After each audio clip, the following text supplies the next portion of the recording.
We're going to start off with side mount escapes, I believe. Mount escapes. So right off the bat, we got a typical like buck, get their hands to the mat, corral a hand. All right, so right off the bat, I run into a problem. The bridge and roll is fundamental, right? Fundamental. Like it's one of the most important, powerful things we do off our back. As he bridges, I want you to watch like the mechanics of his body. His head is off the mat right now. He's gonna bridge and run straight into his own head, compress his own like spine. And like he's not hurting himself. I'm not saying it's wrong in that respect, but it's just not efficient as if you're running into your own head, right? You can see right here, his head has hit the mat. It even bounced a little bit because he's bridging straight up and running straight into his own spinal structure. You don't want to do that. When you do a bridge, you want to go onto your shoulder. Your shoulder is what the fulcrum and the pivot is. And your head moves, looks the direction, and moves out of the way of your bridge. Beyond running into your own spinal structure, what this does is now make it more difficult to rotate. If you're pivoting on your shoulder and your head is looking into the way you want to turn, you're going to more naturally go that direction and be able to bridge over easier. Let's see him do that bridge and roll again. Run right into our own head and then we turn sideways. It's just inefficient. You want to carry that momentum. So anyway, takes him over, breaks guard. Right here, like, what was that?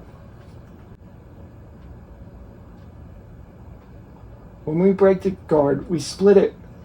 We set ourselves onto the person's legs. In this position, the most powerful frames he has at this point are his legs. We set ourselves onto his legs. You can almost see there's a moment where he's kind of floating. If you'll watch here, there's a moment where he's literally floating on his legs, balanced on his legs, and he lets go of the grips to change grips. Watch this.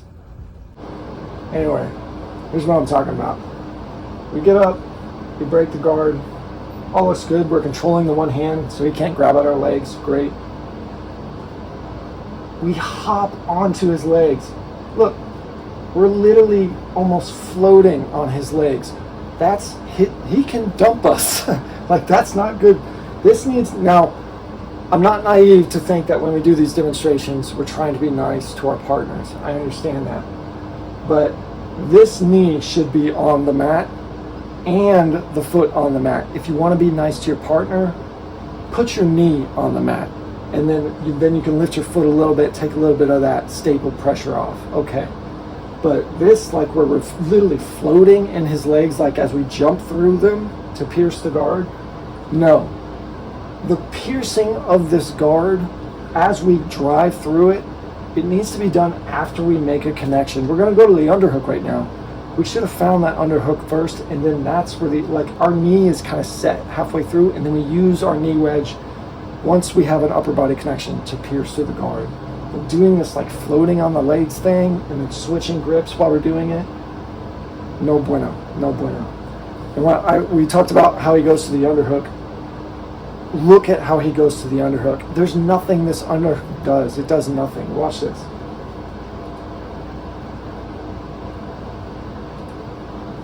All I've done is just put my arm under his arm. There's no structure in place to affect this guy in any way whatsoever. I'm barely connected to him. My neck is sticking out. My chin is up. I'm begging for him to pummel inside. I'm begging for him to wrap my head up and do things with my head and yank on my head. My shoulder needs to be in play here. An underhook happens, all the magic that happens with an underhook as far as manipulating a person happens from your shoulder, right? I'm just asking to be headlocked with this. That's what this is. Putting myself into a headlock.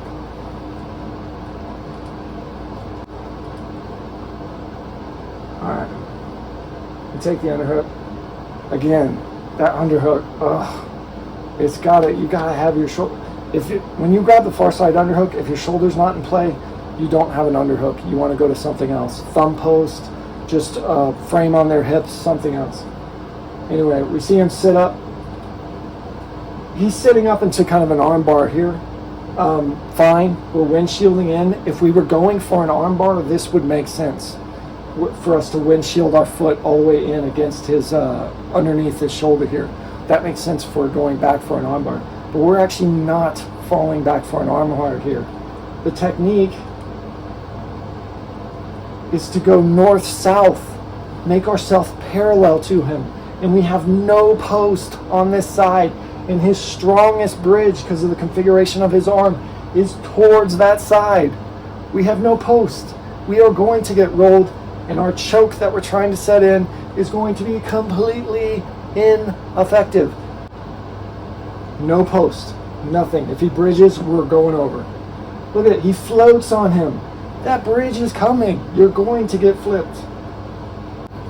All right.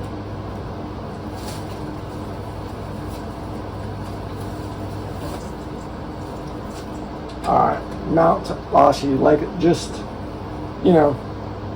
push him into Ashi, right?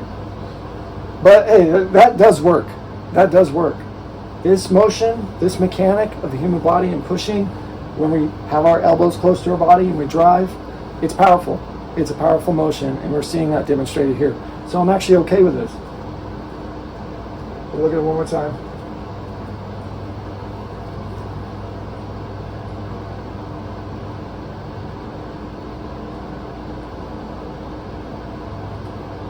Although I will say, this is just absolutely poor mount. You see that he actually didn't even push. He didn't even drive. It was just like, oh, my kick on your butt is going to be enough for you to just fly off of me and get your weight off me so that I can spin into an Ashi.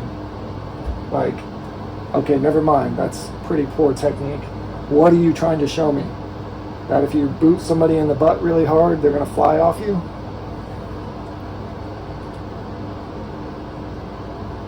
So the Ashigarami looks good. This is a weird way to finish when there's nothing impeding us from rotating all the way on top of the leg and using gravity to drive our hips down into what we're attacking. Again, stack on your shoulder, rotate up onto your shoulder, and that's going to help you lock down that grip, because now all that weight's going to be on your grip. And then you can drive your hips and the weight of your hips down into your bridge. It's going to aid you with the bridge. You can see here he does this weird thing where there's nothing impeding him from turning over and getting more into the submission. So why not demonstrate that? Why not show that? We're literally, when he teaches this, when I look at this, I think that if this guy teaches this from now on, he's never going to show people the value of turning all the way over, pointing our hips at that thing we want to attack, and then driving into it, using gravity, right? The fundamental jiu-jitsu stuff.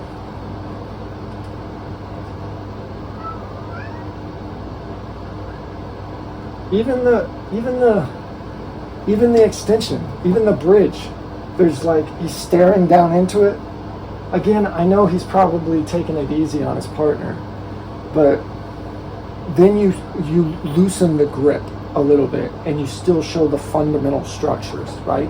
Maybe I don't want to rip my partner's foot off when I'm doing a demonstration, but I loosen that grip then so that I can show the fundamental structure that I'm creating for the break.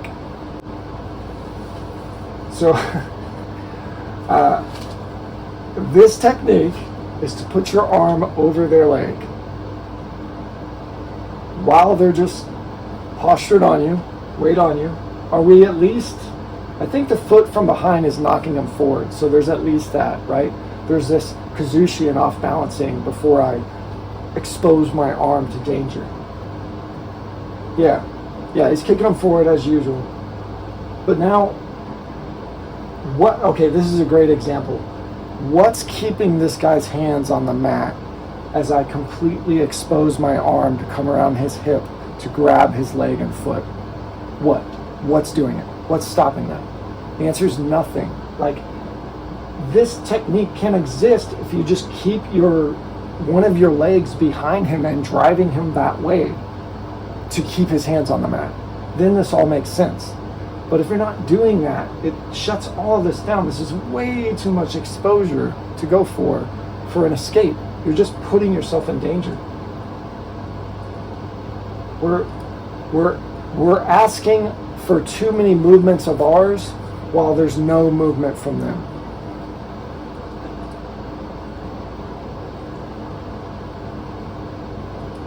We slid out of that underhook and up onto the back pretty smoothly. That was a really nice transition. Going to the choke, tightening it up, clean.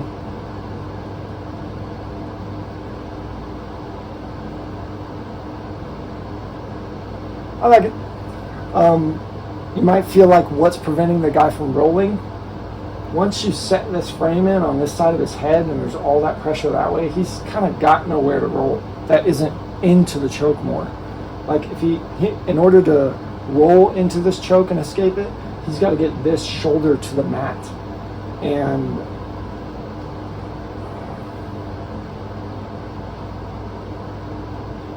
pull on top, drive. He's putting weight forward on him now to keep him down. This moment is when this roll is probably going to happen right there. At this moment, when he lets go of this, is when he's going to lose this fight and this guy's going to roll this way. But he's around his hips so much that this is clean.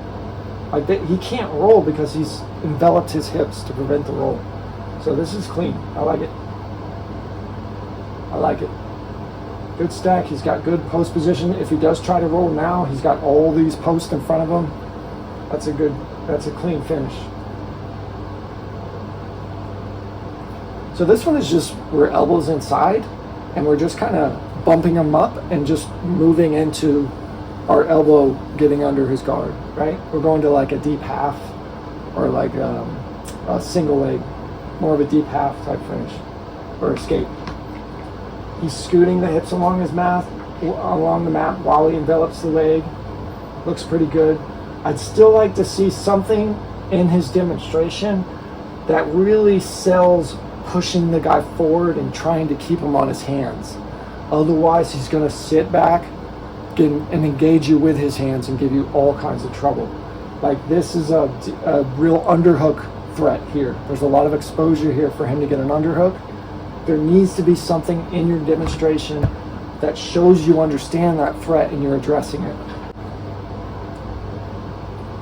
Throwing that underhook like that is complete exposure. We gotta talk about that.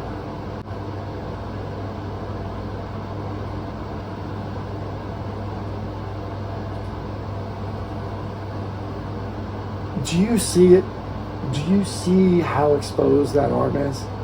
And what's crazy is it's completely unnecessary for the effectiveness of the technique. If he kept his elbow close and just threw his arm over the single leg grip, everything works exactly the same. Everything's there. Like, that's the kind of stuff I'm talking about. Like, what are we trying to show someone? That you can just throw your arms around when you're grappling and doing jiu-jitsu at a black belt level too? Like, this is a black belt test.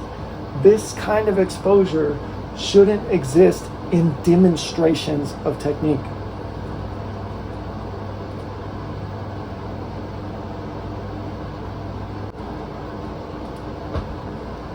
But there isn't. He just throws it up there, right? There's nothing.